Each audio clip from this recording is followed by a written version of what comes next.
this episode, we welcome Jen Zellers from Virtual Summit Search, a pioneer in enhancing online visibility and digital marketing using summits.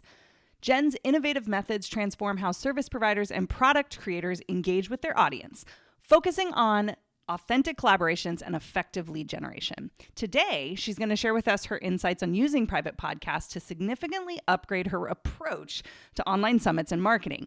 Join us for a session filled with practical tips on using private podcasts to boost engagement and learning, and how it plays a crucial role in the success of her summits and lead generation. All right, welcome back to another case study episode. Today we have Jen Zellers here. We are so excited. Welcome. Glad you can make it, Jen. I'm so excited to be getting to chat with you guys. Hello Audio is one of my favorite tools to use in my business, so I'm ready to dive right in. Awesome. Oh, I love hearing that. Yeah, I think you were a pretty early adopter and likely one of the first people who focuses on summits that was like, oh, this is going to be cool. What can I do for summits? So Let's go back to around that time. Where had you heard about private podcasting? Had you seen anyone do it? Like, what kind of piqued your interest? And then also, if you can share kind of that aha moment where you're like, oh, I need to do this cool trend. Yeah, so I actually heard about Hello Audio before it officially launched back when it was still on the lifetime deal. And I'm seriously kicking myself now that I didn't have a budget at that point. Oh, no, you didn't? I was going to say, do you have one? I desperately wanted one, but no. I unfortunately missed that boat and have major regrets, but that's okay. I'm still in, and it's been a game changer for my business. Personally, I'm an auditory kinesthetic learner, so I do better listening to things and doing things with my hands.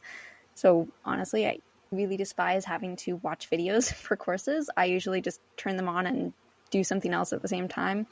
But if you're doing it on your phone, you're having to go and keep going back in, especially if it's like Kajabi or something, it won't autoplay. And it drives me absolutely insane. So as soon as I heard about the concept and it clicked, I was like, oh yes, that is an instant yes, please. I want that right now. Give it to me. And yeah, that was my first introduction to private podcasts in general, because before you guys were doing them, I had never ever heard of them. I'm sure they were out there, but I was just listening to public podcasts. And then once I got into it for my business, it was really when I realized just how easy it was that I didn't have to go into Descript and download the audio and the video in order to get it in there. I could just stick it straight in and it would automatically convert it. Because I'm a tech nerd. I did information systems in college and everything, so I can handle tech, but if I can do it without having to do that, it's really nice, and it makes it a lot easier for me to refer to other people. So I knew I could go and create the strategies and then pass them on to my friends and my clients, and they could do it too, which is not always the case. Oh, I love that. Do you remember what your first feed was? I know I'm asking because it's been a hot minute. Let me go in and ask, or let me go in and look. I'm trying to remember which one I technically set up first. Oh, no, I know exactly which one it was the first to set up, because it was the Sell with a Summit podcast edition that Lindsay was on. Yeah. I remember because you were like, you should be on this. And then we were just pinging back and forth. Does it do this? Can we do that? And then I'm taking notes for our roadmap when you were requesting stuff. Yeah. Yeah, because that was before you could drip the feeds. And so now I can drip and undrip. Oh, well, it was when you could drip, but you couldn't undrip it. So now I can use that when I evergreen my summits. They can get the access for the 24 hours and then get it automatically removed. And it's so nice. It's perfect. Perfect for summits. I love it. Yeah. Cool. So what are some of the ways that you've integrated private podcasts into your business? Kind of give us the overview, and then we'll dive deep on one or two particular ones. Yeah. So there's a bunch of ways that I've used it. I honestly use it everywhere I can because I want to be able to encompass as many learning styles as I can. So the folks who want the videos, they can have those. But if you just want the audio to do while you're washing the dishes or going out for a walk so that you can absorb it better, it's really helpful for that. So I've used, like I said, private podcasts for the summits that I've hosted. I've used them as lead magnets. I use them for VIP days where I can upload the recording of the VIP day into a private, really private feed where it's just for that client. And I'm developing some courses and curriculum-based programs I'm super excited to use it for in that. So it's just really flexible, and I am constantly coming up with new ideas to use it for. Hey, well, that's why we have the show, because we're trying to encourage people, inspire them. We've had the Success Stories podcast. We've had lots of people on that share what they've done, with their feeds. And that was, it's been a little hot second since that. And so just having these open conversations kind of about how you're thinking about it, I think will be really cool. And so let's get into what you're thinking about doing next towards the end. But right now, let's dive into one or two of the feeds that you want to talk about that maybe is like your favorite feed or one that's like getting really great results for you in your business right now.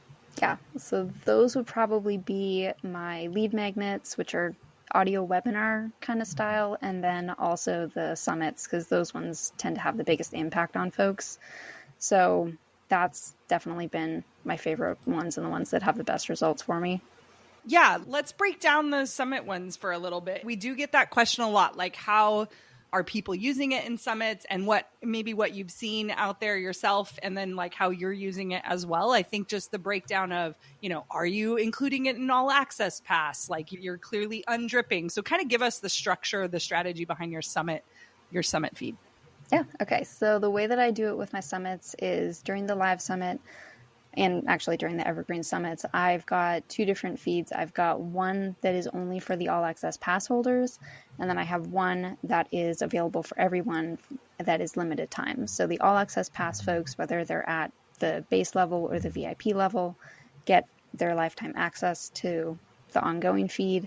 And then anyone who's just attending for free can still listen to it, but it gets unpublished after 24 hours from when it goes live. And then during the Evergreen feed, it's able to undrip automatically based on when they subscribed. So I don't have to do any extra work with that, which is great. And it just flows really nicely. And I've gotten great results from it for all the attendees and everything who've gotten to play around with it and listen on the go. Love that. Do you ever think you'll do a summit without audio ever again? No, I've had way too many people who have said that's the only way they were able to attend is through the audio feed. So I have the highest level that was a powerhouse on Hello Audio. So I can have as many feeds as I want and I'm going to use them. That's right. I don't think I will ever go to another summit that doesn't have audio. On the flip side, I think as a consumer, I just download the videos and turn them. I make my own feeds personally, but P.S. I have to be really invested because that's a lot of work, right? It's a lot of work, and we can talk about ways to get around certain things, but that's not what this show is about. But it takes effort, and so it has to be something I really care about. Sometimes I'll task Derek to do it, but for the most part, my own use of private feeds for my own consumption. When people don't have it as an option, I'm doing it anyways. I've done that with ebooks. I had one, it boggles my mind why they would do this. They sent out, it was like one of those, pre-order and get the bonus, like ebook or whatever. And their ebook was a bunch of MP3 files. And I was like, this does not load into anything. Are you kidding me? Are you joking right now? So I took all of those MP3 files and I stuck them in a private feed and loaded it into my podcast player, and it was perfect. So yeah, I'm with you. And then you want to message them and be like, hey, did you know about this tool that would be way better on your customer experience? Because this was a horrible customer experience. And I imagine not many people actually use the ebook or the audiobook. So yeah.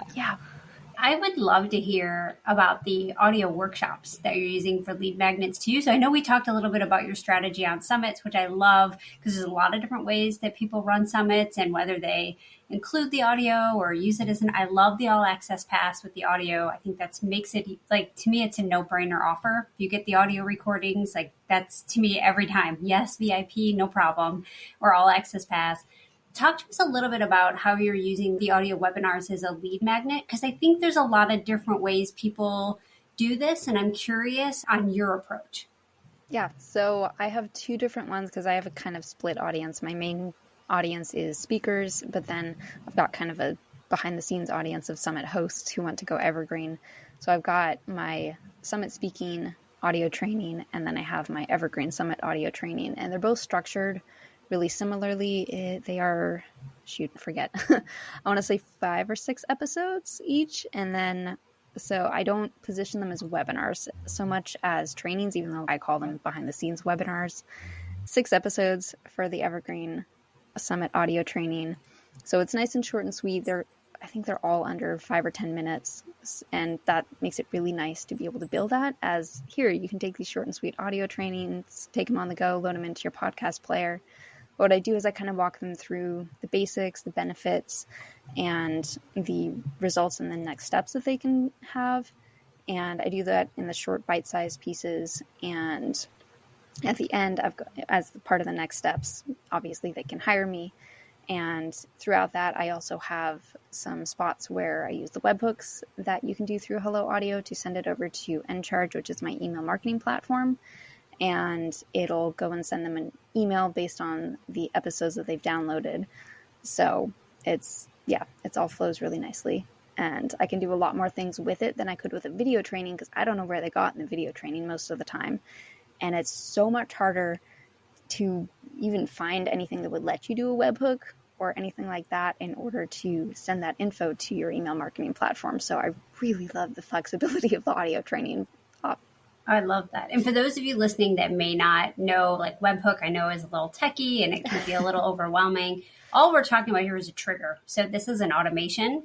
And so in Hello Audio, we have something called actions, and you can choose to trigger an action if someone downloads a specific episode. So for example, maybe you want to wait till they get to the last episode, which is kind of your pitch, or, you get to choose what episode you kind of use as the trigger. But if they download that episode, then as an example, what Jen is doing is triggering this webhook, then talks to her email marketing platform, and it sends an email specifically to follow up. So now we're talking hyper personalization, being able to communicate as if you were a human being, right? Versus making an assumption that everyone's listening to the same thing at the same time. Now we're actually able to take actions based on user, or in this case, listener behavior, which is pretty cool. And not many people do that. So kudos to you, because you're really, really like maximizing the use of why we built it. So that's awesome to hear.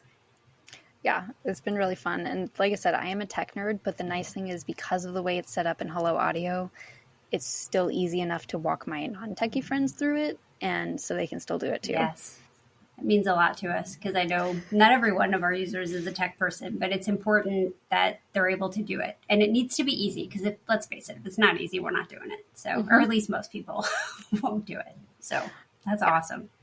So how effective you're continuing to use those as lead magnets. Have you found that medium and the way that you're strategically kind of architecting that content to be pretty effective? Have you been kind of tracking numbers and looking at the performance?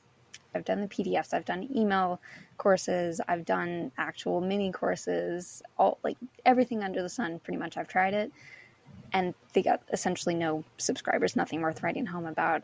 Whereas my audio trainings, they consistently, even without promotion, bring in subscribers on a regular basis, and the retention rate is way higher than anything else. They both hover right around 70 to 75% retention rate on the subscribers, and I email weekly at least. So that's awesome. The fact that it's something that can establish that trust and credibility with them to the point where they will stick around even through my sales periods is pretty solid to me. So I definitely Maybe you should promote it a little bit more. I know. I do it when I speak. So it's my speaking often. So every time I'm on a summit or something like that, that's usually where it gets promoted. That's smart. And it's on all my social media and stuff. But I'm not really active on social media. So it's usually being promoted through collaboration opportunities, which is really helpful too, because that's that extra layer of credibility and trust.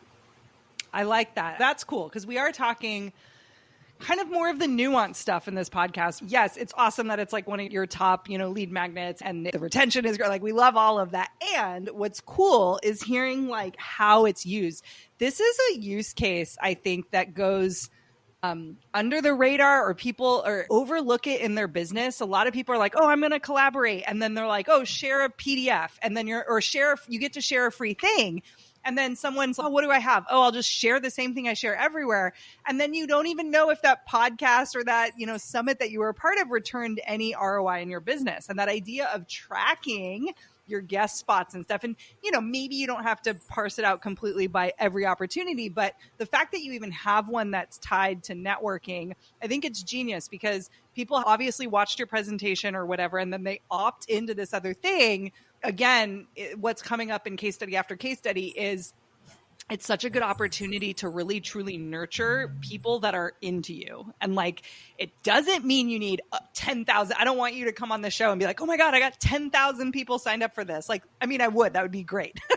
But we celebrate even the 100 and the like 150 and the 200 extra people that you got over a quarter or whatever, because they tend to be like really into your business and like what you offer and like your people. And I think that's special and different than an ebook or a template even. Like, as much as we love templates, and I'm like, that's the thing I download typically the most of the time, I don't really care about the person on the other side because I don't know who they are. Like, I'm just downloading the thing because I need a problem solved.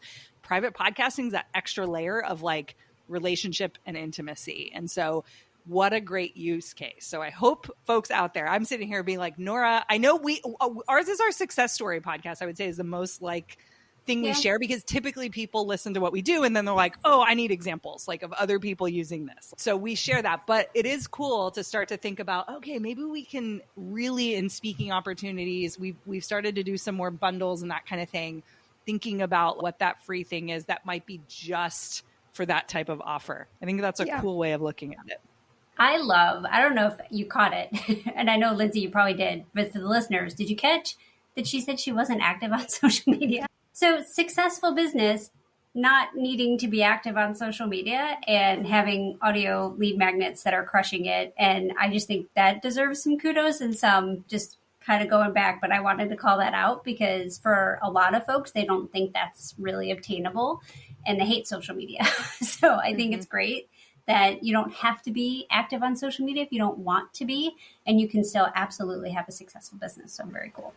Yeah. And it's all through collaborations. Like, it's by hosting and speaking on summits and doing joint venture kind of stuff. And that's what drives everything for me. And it's really totally doable. All of my marketing's done through email marketing, and it just keeps going. At one point I hated writing at that point before I took an email course that actually made me love it again.